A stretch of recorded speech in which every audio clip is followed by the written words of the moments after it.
ଆମେ ଯାଉଛୁ ଗାଈକା ନେଇକି ଆସି ଦେଖିବା ପାଇଁ ଟାଇମ୍ ଲାଗି ଲାଗୁଛି କୁହନ୍ତୁ ଆପଣ ଭଲ ଲାଗିଥିଲା ବଢ଼ିଆ ତ ଭାଇ ଫାଷ୍ଟ କମ୍ପ୍ଲେକ୍ସ ଦେଖିବାକୁ ପଳେଇ ଆସିଲୁ ଆମର ରଥ କମ୍ପ୍ଲେକ୍ସ। ଏଇଟା ହେଉଛି ବଡ଼ ବଜାର ଭିତରେ ଅଛି ରଥ କମ୍ପ୍ଲେକ୍ସ। ଦେଖିଲୁ ଡାଇକିନ୍ ଏସି ଆମର କଷ୍ଟମର କହିଲେ C4 କୋଡ଼ ଆସୁଛି। ମୁଁ ଅନ୍ କରି ଚେକ୍ କଲି C4 କୋଡ଼ ଆସୁଛି। ତ କଭର ଖୋଲି ଦେଖିଲା ବେଳେ ମୂଷା ଭିତରେ ଅଛି ଦେଖି ପଡ଼ିଥି ଜିନ୍ଦା ମୂଷା ପୁରା ଭିତରେ ଅଛି। ତ ସ୍କ୍ରୁଡ୍ରାଇଭର ଟିକେ ଆଡ଼ିଲି ସେ ମୂଷା ପୁରା ଗାୟବ ହେଇଗଲା। ଦେଖିବ ତ ମୂଷା କ୍ଲିୟର ଦେଖାଉଛି।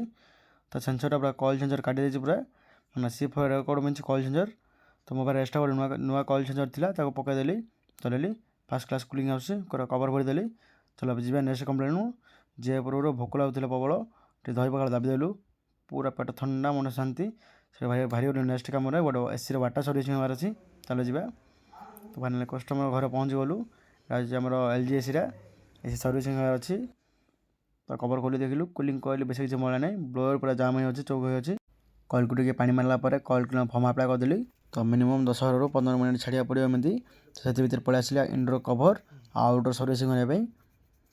ତ ଭାଇ ସର୍ଭିସିଂ କମ୍ପ୍ଲିଟ୍ ହେଇଥିଲା ଆଉ ମୋ ଭିଡ଼ିଓ ବନା ମୋର ମନ ନାହିଁ। ତ ସେଠି ବାହାରିକି ପଳେଇ ଆସିଲୁ। ଏବେ ଯାଉଛୁ ନେକ୍ସଟ କାମକୁ ହାଉସିଂ ବୋର୍ଡ଼ ଏରିଆ। ଏଇଟା LGର ପୁରୁଣା ମଡ଼େଲ୍ ଏସିଟା ଚେକ୍ କଲି ଅନ୍ ହେଉନି। ତ ମୁଁ ଖୋଲି ଚେକ୍ କଲି କ୍ୟାମେରା ଷ୍ଟେବିଲାଇଜର ଆଉଟପୁଟ୍ ଦେଉଛି ଏସିକୁ କରେଣ୍ଟ ଆସୁଛି ଏସି ଅନ୍ ହେଉନି। PCBରେ ରିଲେ ପ୍ରୋବ୍ଲେମ୍ ଅଛି। ତ ମୁଁ କଷ୍ଟମର କହିଦେଲି କଷ୍ଟମର ଧରିଛ ରିପେୟାର କରିବା ପାଇଁ। ତ PCB ତ ଆମେ ରିପେୟାର କରୁନୁ ସେଥିପାଇଁ PCB ରିପେୟାର କରିବା ଦେବାକୁ ପଡ଼ିବ। ଚାଲ ଯିବା।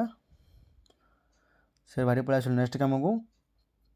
ଆମେ ଯାଉଛୁ ବେଲଗାଁ ଗଣ୍ଡୋଳା। ତ ଭାଇ କଷ୍ଟମର ପହଞ୍ଚି ଗଲୁ। ଆମର ଭୋଲ୍ଟେଜ୍ ଏସିଟା ମୁଁ ଅନ୍ କରି ଚେକ୍ କଲି କଷ୍ଟମର କହୁଥିଲେ କୁଲିଂ କିଛି ହେଉନି। ମୁଁ ବି ଚେକ୍ କଲି କୁଲିଂ ଏତେ ବି କ୍ଲିୟର ଆସୁନି ହାୱା ଫସଫସ ଆସୁଛି। ତ କଭର ଖୋଲି ଦେଖିଲି ପୁରା ଫିଲ୍ଟର ଚୌକ ହୋଇ ଅଛି ସେଥିପାଇଁ କୁଲିଂ ଠିକ୍ସେ ଆସୁନି। କଷ୍ଟମର କହିଲେ ସର୍ଭିସିଂ କରିବା ପାଇଁ ତ ଆମେ ସର୍ଭିସିଂ ୱାଟର ନେଇ ଆସୁଛୁ ଆଉ ୱାଟର ସର୍ଭିସିଂ କରିବାର ଅଛି। ପୁରା କଭର ଖୋଲି ରେନକୋଟ୍ ଲଗାଇଦେଲି ଦେଖିବା କଥା ମଇଳା ଟିକେ ଯାହାହେଲେ ବି ଅଛି ବ୍ଲୋଅର୍ ତ ଜାମ୍ ହେଇ ଅଛି ଆଉ କଏଲ୍ ବେଶୀ କିଛି ନାହିଁ ଅଳ୍ପ ମଇଳା ଅଛି। ତ କଏଲ୍ ଫର୍ମ ବି ଆପ୍ଲାଏ କରିଦେଲି ଏଠି। ତ ପାଖାପାଖି 10-15 ମିନିଟ୍ ଛାଡ଼ିଦେବା ଏମିତି। ସେଥି ଭିତରେ ପଳେଇ ଆସିଲି ଆଉଟର ପାଖକୁ। ତ କେବେଣ୍ଟ ସବୁ ଧୋଇଦେଲି ଆଉଟର ପାଖକୁ ପଳେଇ ଆସିଲି। ଆଉଟର ଦେଖିବାର ତ କୋଉଭଳିଆ ମଇଳା ଭର୍ତ୍ତି ଅଛି କଷ୍ଟମର ପୁରା ଟିଣ ଘୋଡ଼ିବାକୁ ଦେଇଥିଲେ ପୁରା ମଇଳା ଭର୍ତ୍ତି ଅଛି। ପୁରା କଭର ଖୋଲି ଆଉଟର ପୁରା କଭର ଖୋଲିଦେଲି ଆଉ ବଡ଼ି ଡିସପୋଜଲ୍ କରିଦେଲି। ପୁରା କ୍ଲିୟର ସର୍ଭିସିଂ କରିବା ହେମନ୍ତ ସର୍ଭିସିଂ ଅଛି।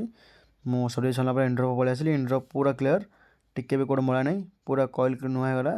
ବ୍ଲୋଅର୍ ବି ଯେତିକି ଜାମ୍ ଥିଲା ପୁରା କ୍ଲିୟର ହେଇଗଲା। ତ ଏସି ଅନ୍ କରି ଚେକ୍ କରିବା କୁଲିଂ କୋଉଭଳିଆ ଆସୁଛି। ତ ଏସି ଅନ୍ କରି ଚେକ୍ କଲି କୁଲିଂ ପୁରା କ୍ଲିୟର ଆସୁଛି। ତ ଆଜି ପାଇଁ ଏତିକି ରହିଲି। ଜୟ ଜଗନ୍ନାଥ। ପୁଣି ଥରେ ଦେଖା ହେବା ନେକ୍ସଟ ଭିଡ଼ିଓରେ।